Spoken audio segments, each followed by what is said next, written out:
Welcome. We're very happy to have you here with us for one of our coffee chats. My name is Amy Klaus, Marketing Manager for Early Childhood Products here at Brooks Publishing, and I'm very happy to have Elena Soukakou joining us today to talk about supporting children during transitions. Before we start, I want to share a few tips for attending the webinar. Elena, if you'll move the slide once more here. So if you have any audio problems, please go ahead and try to switch in the audio panel to the phone in option. That usually helps clear up some of the issues. And we'll be taking questions at the end of the chat. So if you'll put those into the question box on the panel, so about halfway down your panel, there's a section where you can type in questions. And then I wanted to let you know that there are slide handouts that are uploaded into the handout sections of your panel. So underneath questions, there are slide handouts as well as two handouts about the inclusive classroom profile, which Elena will be talking about a little bit later. And also I wanted to let you know we're recording this session and you'll receive a link to the recording in a follow-up email tomorrow. And you'll also receive a link to a certificate for attending the webinar. So thank you again for joining us. And I'm going to turn it over to Elena now. So thank you, Elena. Well, thank you, Amy. Thank you very much for having me part of this chat, and welcome everyone. I'm Elena Soukakou, and I'm a researcher at the University of Roehampton in the United Kingdom. I'm currently in lockdown in my home country, Greece. My background is in early childhood special education. I started my professional work as an itinerant early childhood special education needs teacher in early childhood programs in New York City 20 years ago. And in my current work, in my current research and professional practice, I focus on inclusion in early childhood. And I work closely with early childhood programs, program administrators, teachers, families, professional development providers in supporting high quality teaching and learning experiences for each and every child. So today,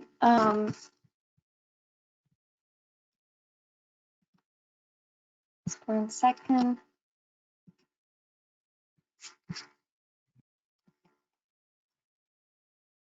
So today, we're discussing transitions, a topic that concerns us all, and especially during these current times where social distancing measures have created a new reality with many unknowns and unpredictable changes for so many of us.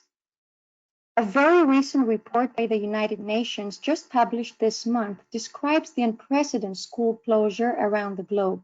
I mean, 1.5 billion children are at home as a result of countrywide closures. And so our youngest learners do need our support to go through the many and new transitions within their everyday life. The report also states that children with disabilities are among the children most dependent on face-to-face services and therefore might be challenged by the transition to distance learning solutions. So what kind of transitions are we going to consider in this discussion? I'm going to focus on everyday transitions between activities and routines that take place in a classroom or in a home environment. We will also keep in mind these more recent transitions involving children moving from playing in their house to having to engage in an online home learning session.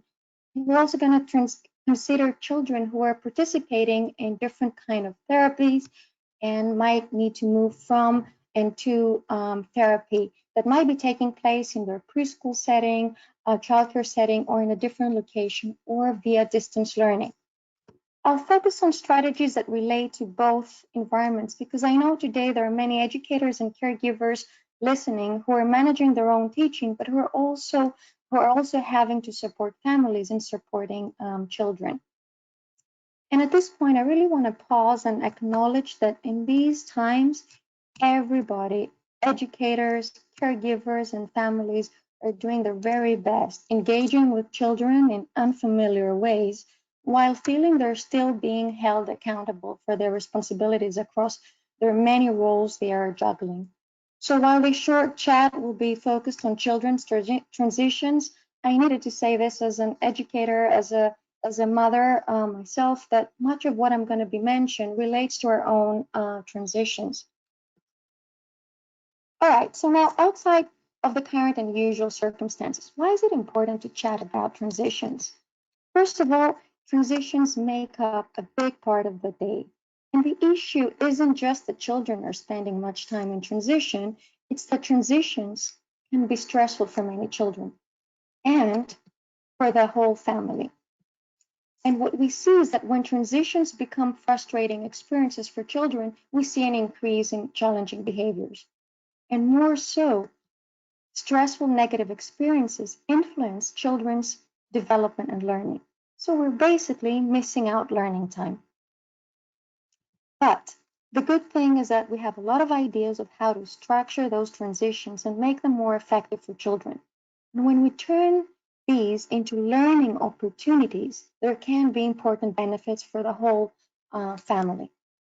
So research has shown that for all children, including children who may be having a hard time with transitions, the most effective type of support involves a combination of practices that work proactively in promoting smooth transitions and also applying intentional responsive strategies during more challenging situations. Let's take a look at what I mean. So the first thing I want to start with is the importance of creating a consistent and predictable daily schedule. Before we get to discuss actual transitions within our day, I want to talk about the schedule because if we don't have a good schedule set up, then transitions are going to be a constant struggle for us. So I guess our listeners, this is just a reminder because teachers and families recognize the importance of it. So a consistent and predictable schedule for children is critical because when children can predict what's going to happen next, when they feel that they know when something is about to end, where I'm going next, it gives them a sense of security. It lowers their stress levels. And when we do that, then we can create a calmer classroom, a calmer home environment. So with a consistent and predictable schedule, things happen in a similar rhythm, similar kind of routine every day. Now, I know this is not always possible, and especially during current times, but it's better to try and set up a schedule, even for a week's time, and adjust if needed, rather than not setting any routine. And developmentally appropriate schedule for young children involves alternating more active experiences with less active times and routines. This is especially important for families who might be living in apartments where inevitably the physical space is more conductive for sitting activities, but sitting for a home learning online session with a teacher and then moving to sitting for snack time, to sitting for floor time play, to sitting for lunch might be too much sitting for our preschool children who need active time. So as much as possible, try to embed some movement, active activities, and outdoor play in between. Okay, another reason why transitions can be frustrating for children is that often children are not certain what they're supposed to be doing. So in being proactive, we want to set clear expectations, developmentally appropriate expectations, and consistent expectation. So whether this is in a classroom or at home, we want to incorporate some planning ahead of time and ask ourselves, what are we expecting of our children? And what do we want children to be doing during transitions? When expectations are developmentally appropriate and children are given clear and consistent messages about what's expected of them, then they're more likely to engage as opposed to when they get mixed messages. And reminders, reminders, reminders. In a minute, we can see some practical examples of how these can be communicated in concrete ways. A good idea is also creating some new rituals. Who doesn't want some novelty, right?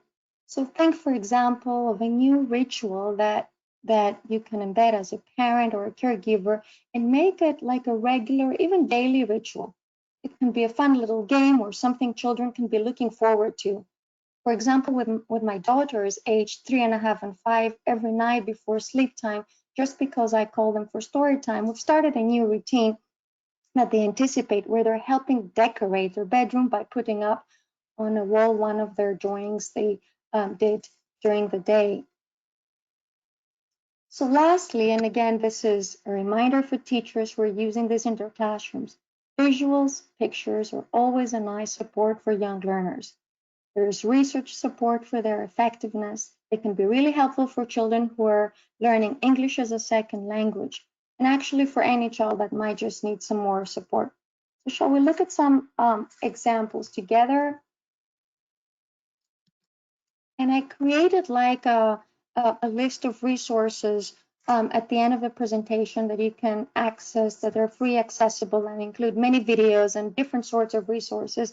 And I'm just gonna touch upon the, headlines and key resources here. So a visual schedule, activity steps through pictures can be placed at children's eye level in a classroom, but also at home. This type of schedules, they teach children what is expected and reminds them of what they should be doing. And the activity steps can be attached on a board through a Velcro scratch or put in laminated pockets. And this way, when you're done with one activity step, you can have a child flip it over to the other side to show it's done. It gives them also some ownership and they can visualize what's next. Here's a little resource from another set of resources that I've gathered and will share with you. And this is about reminders. But again, what this tells you is that concrete warnings, such as how about two more turns, and then we can start your online class session, before saying it's time to go for your online session, gives children more time to prepare. And it does it in a way that they can understand. Okay, here's some visual instruction that many teachers intentionally display at children's eye level to support children's engagement in specific classroom activities like circle time, that can work to support and help children understand expectations during other learning activities they are engaged in.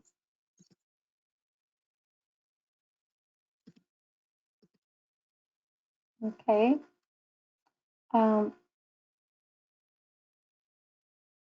Okay, so now let's think of actual transitions. Let's consider moving from free playtime in the classroom to circle time, or in the house from playing to from playing time to dinner time. So using a consistent, concrete cue, such as a cleanup song or setting a visual timer, says a change is coming.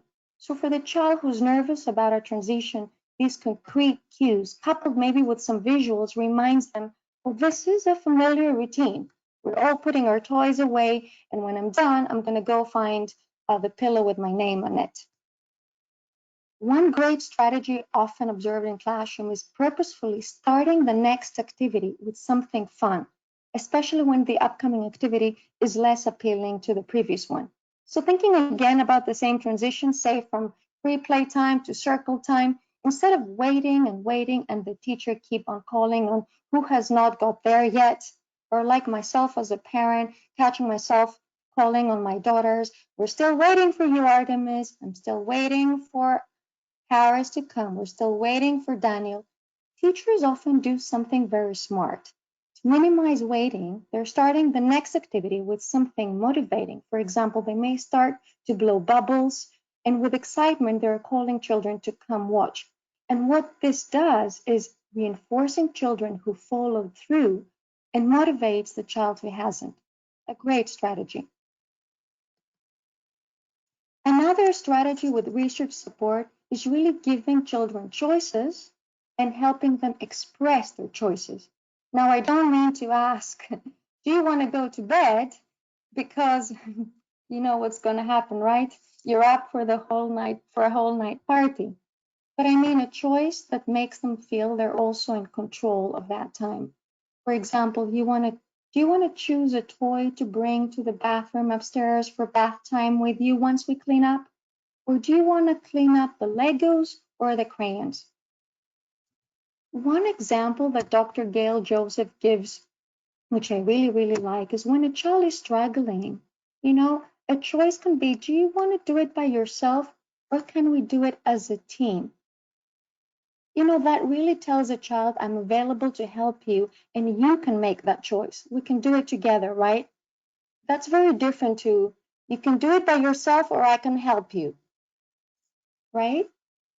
Okay, and since we mentioned the together idea, We always need to be thinking not just about what we want children to be doing, but also how us, adults, we can share responsibilities during transitions. So sharing roles and working as a team is key to minimize waiting and promoting smooth transitions. And it's important to keep providing positive feedback, feedback that is focused on children's efforts and actions rather than when they get it right. And you notice that I call this strategy proactive because positive, constructive, and process oriented feedback, feedback that focuses on children's efforts, has been really shown to promote children's motivation to learn, to engage, to try. All right, and the last idea that I will just touch upon is embedding some learning fun games during transitions. Whether at home or in a classroom, some wait time is inevitable, and children naturally learn to regulate their emotions. But one effective way to structure transitions is to do a little fun game while they're waiting. So, embedding a quick little language or math game when children are lining up to go outdoors or getting ready for bedtime can become a great learning distraction. So again, here are some visuals first, and then picture symbols that can help a child understand that first we want to complete this before you can get to play with your favorite toy. Visual time trackers can be used before and during transitions to help children understand how much time is left to complete an activity. Again, for a 2 and 3-year-old, repeating then in 5 minutes they need to hop in the bathtub can be difficult to grasp. Again, visuals of different possible choices and scenarios that can be shared with children during transitions can be used. And for children with social communication difficulties, visuals, part of a picture exchange communication system, can be useful in helping them understand, but also communicate their choices. Now, even with a consistent, predictable schedule and all the strategies for supporting transitions, still, for many children, transitions remain a real challenge. So for the children who are finding it hard during transitions, here are some additional key points to consider. Listening and acknowledging children's feelings and doing it in a way that helps children who might not have the emotional vocabulary express and communicate their emotions and perspectives is really important. So taking the time to verbally acknowledge their feelings, like saying, are you sad because you had to stop playing your favorite game and we had to put it away? When you do this, you're helping a child who developmentally is finding it difficult to regulate his emotion in the moment to soothe himself. Remember also that every learner learns differently. So it's really necessary to individualize our strategies based on what we know about each child. So for one child, looking at a visual schedule and going through the steps might be more helpful. For another child, using a transition toy, and different strategies work for different children. And observing and monitoring how children respond is really important because that allows us to adjust as needed. And finally, at a later point, finding a suitable time to sit together and reflect back on what happened. Maybe saying something like, remember earlier when you had to put your favorite toy away, and talk about it. So again, here is like, visual, emotions that, parents can have accessible, that they can, use to discuss and help children, like identify how they're feeling, talk about emotions, more individualized visual instructions that can be accessible, in different, learning areas or places in a home environment or in a classroom that one can just pull out and discuss. And at a later point, and here's like a photo, a nice, resource, a solution kit that many teachers use in their classrooms as to support with conflict resolution. So when children engage in conflict or negotiate their differences, And I've observed in classrooms, teachers to support their social, emotional development, their skills, and help them negotiate their differences. They bring children around this solution kit where it has different visuals of different possible ways that they can resolve their differences, and ways actually to focus and resolve conflict, and ways that they can engage in more positive ways together that will allow them to continue to play and continue with their engagements with their friends. But this can also be used during transitions by having visuals where different choices the children can make, where they can have ownership of the time, or and of what they can do with the upcoming activities. That a caregiver or family can say, well, let's go look together and say, what can we do about this? What we you're there's this activity that you need to be engaging in. Let's take a look at what can we do, um, and help them find different ways that they can move on to the engage in that activity. And remember, changes can be really challenging for many children, but when we see them as learning opportunities, we can really nurture their confidence to take on challenges, support children's ability to regulate their emotions, encourage problem solving. When we can model problem solving for them, or encourage and do it with them, and build resilience. These are some of the strategies and ideas I shared today. They're included in a tool called the Inclusive Classroom Profile that includes strategies that early childhood educators can use in classrooms. And the Inclusive Classroom Profile includes 12 areas of inclusive practice. Other areas include adaptations of a classroom's physical space, activities and equipment, strategies for supporting friendships and peer interactions, strategies for supporting children's engagement in free choice play, and a separate area where it looks at how we can adapt a more structured context of learning, like circle time, story time, a focus on transitions, strategies for creating partnerships with families, and additional areas of inclusive practice.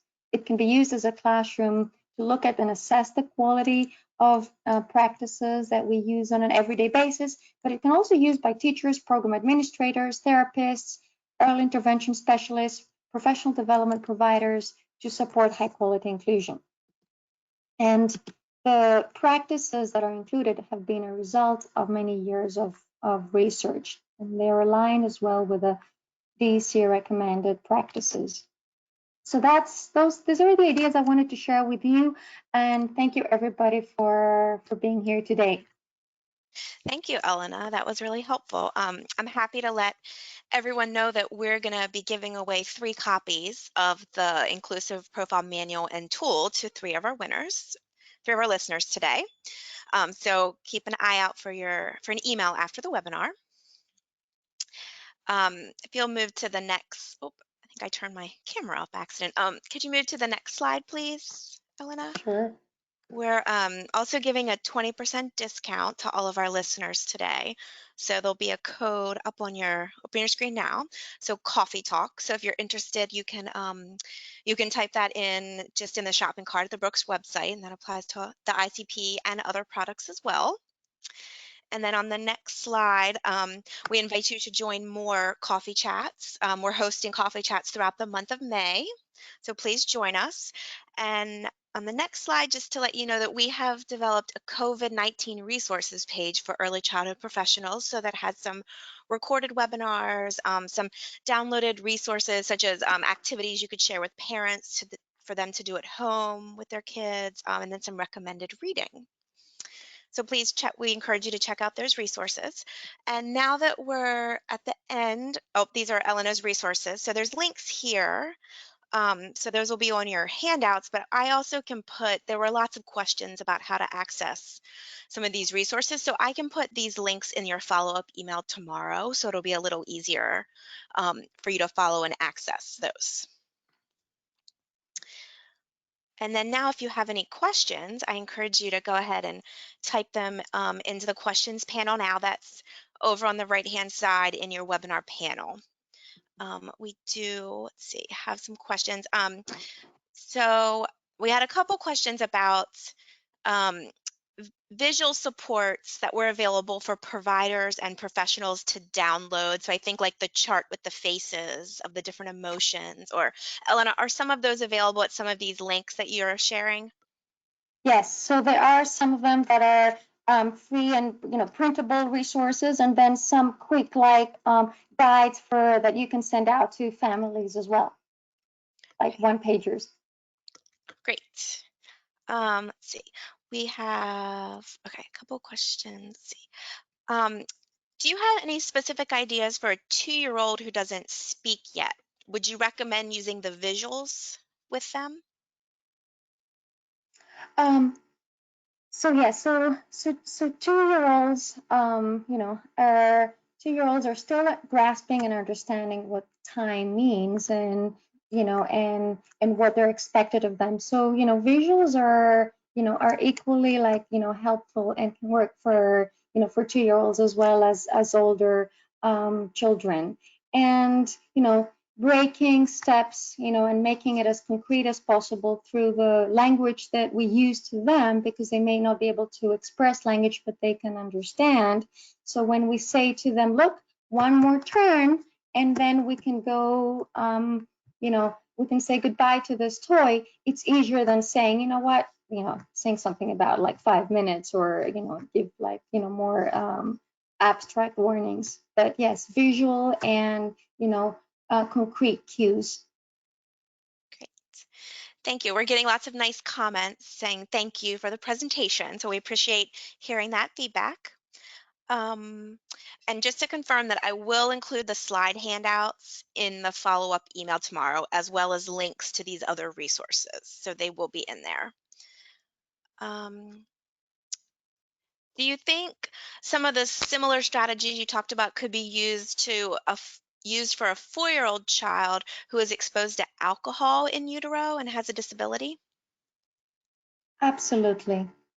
Absolutely. What's really important is to really get to know the child and know, what seems to be like observe a child during transitions and see what seems to be more challenging for them. And again, thinking the same, with the same approach, thinking about what we do proactively to set up how we can organize, you know, our home environment or his learning environment, and what can we do to respond during those times.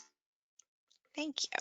We have a couple questions about the ICP specifically. So does the ICP tool identify classrooms where transitions are problematic and provide some strategies? So the ICP again, includes 12 areas of practice that apply for all children with and without special educational needs. And one of the 12 dimension it's looking at is how to support smooth transitions in early childhood classrooms for children 2 to 5-year-olds. So whether you are like a teacher and want to use this tool as part of a self-reflection tool, or a professional development provider, what you can do is you can go to that dimension and use it as an opportunity to observe practices. So it lists different strategies that one can observe to see how they're being implemented in a classroom, and then this observation, and it gives examples for how they can be used with different children, and then you can use this observation to then decide next steps in terms of how to support those transitions, and how to improve what you're already doing in our classrooms, or other ideas that you want to be incorporating. Great, thank you. Another question about the ICP. So this listener works with children ages 3 to 5 years old and their families on a consultative basis. And she's wondering whether the ICP would be a helpful tool to have when working with families at home over brief periods of time, as opposed to in the classroom. Mm-hmm. Well, well, the ICP was designed and has been, to look at strategies and inclusive practices that are implemented and that are used in early childhood programs and in the classroom mainly. But many of those strategies apply outside in the classroom, as I explained today. So I think you can use this tool flexibly and as a professional development provider and support worker by looking at the practices, then you can use them as part of shared discussions with families. Yes. So all the strategies we talked about, how proactively you can help organize an environment, you can flexibly adapt some of the examples and contexts that apply more to a home environment and examples that would be more suitable to a particular family. Great, thank you. Let's see. So, do you, there was a question about using these strategies with older children. Okay, so I work with school-age children. Do you think some of these strategies would work for them, or what kind of strategies would you recommend? Oh, yes. Well, with some adaptation, yes. So there's, some fundamentals that we're saying, every child and every student needs to have understand, what we're expecting of them, and the ideas of like, applying having consistency in the schedules and routines are equally important. The routines may be different, but the importance of having consistent schedule and routine stays the same, and equally like creating a shared understanding about what we're expecting to them, and considering and being intentional about what we're expecting for a 2-year-old versus an 8-year-old is really important. So that's the kind of conversations that teachers need can be having, and what goes into their planning when they're thinking intentionally, right, what's expected for this child. Am I expecting, is this too much time to be expecting for a child to be sitting or to be working independently, or, whatever the context is. But the principles and the strategies apply, many of these apply for older children. The examples though may differ, and then teachers, can think about and create those adaptations and find, suitable examples. Thank you. What's the best way to transition from movement to sitting time for a 3-year-old that requires constant movement? I think I have one of those in my house, so I'm eager to hear some strategies. Yeah, well, yeah, well, well, I have a 3.5-year-old, daughter as well, so I can totally relate to this, question. And children, children need movement. It's part of their, development, and that's how they learn. And right now, but in this age, and when the example I mentioned about, thinking, trying to minimize unnecessary wait time transition. Sometimes, you're in the house or in a classroom, and you know, I remember back when I was, in my first years of teaching, where we were outside in the garden, and then you would come in a classroom and then call many children inside to let them know that now you can go back, but then in a little bit of time, we're going to have to come back and do something else, and creating an unnecessary transition. So we, thinking about how to eliminate wait time or unnecessary transitions, and having them to come sit to let them know something that you could have avoided. The other thing was the example that try to, when they're coming to do something less appealing or something that requires more sitting, start the activity using something that's motivating. So, by calling this child and allowing this child to be, just to be standing and blowing bubbles or doing something fun with them or stretching, while you're preparing for something else, then allows them to be, to remain active and to also want to start, want to engage in an upcoming activity. Thank you. Um, this listener comments that they use timers sometimes for transitions like cleanup time. Do you think timers can cause more anxiety for some children in a classroom?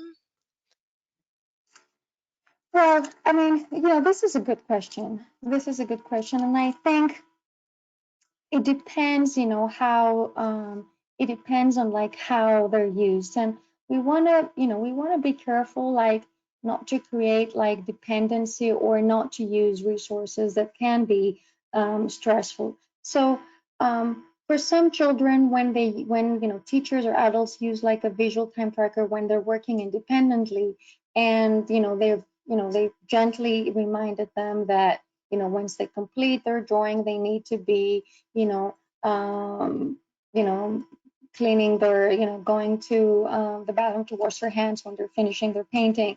Um, when they're that coupled with more gently reminders and other resources, it can be very effective. But sometimes, like especially timers that don't have the visual component, and children are not sure, they know that I need to complete what I do. If they feel rushed, then it doesn't serve the purpose that it's intending to serve. So and again, we need to try strategies with different children to see what's working. But visual time trackers have can be helpful for children. But if you try them and they're not, there are other visuals and other ways that you can signal change. Thanks. One of our listeners comments that some of her families use the Echo or Alexa for audio timers, and the adult asked the child, "Do you want to ask Alexa to start the timer?" So just an idea for timers in Yeah, well, today's world. that's a new one. That's a new one, but I'm glad this person brought this up because children also, they want to feel that they're making choices. They want to have ownership. So little examples like these really can be really powerful for children who want to feel they have ownership to it. Great.